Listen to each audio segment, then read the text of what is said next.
ஆரம்ப நாட்களிலே வேதத்தை வாசிக்கும் போது 10 நிமிஷம் வாசித்தாலே பெரிய காரியம், தூக்கம் வரும்.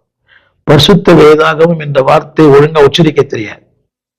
படித்திருக்கிறேன், நிறைய பரிசுகள் வாங்கியிருக்கிறேன் பேச்சு போட்டியில, பட்டிமன்றங்கள்ல. ஆனால் பரிசுத்த வேதாகம் என்ற வார்த்தையை ஒழுங்கா உச்சரிக்க தெரியாது. அது ஒரு காலம். ஆனால் அந்த வேதாகமத்துக்கு இன்றைக்கு ஒரு 60 புஸ்தகம் எழுத கர்த்தர் உதவி செய்தார். 50 ஆண்டுகள் வேதாம கல்லூரியிலே போதிக்க கர்த்தர் கிருபை தந்தார். யோசித்து பாருங்கள், இதெல்லாம் நன்மைகள் அல்லவா? Give thanks. அதுதான் வேதம் சொல்கிறது.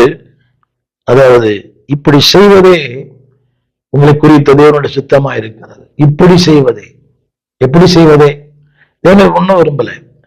பாடல் உமக்கு வேறென்ன வேண்டும், உயிருள்ள வரை புகழ் பாட வேண்டும். சபைக்கு போகிற நண்பான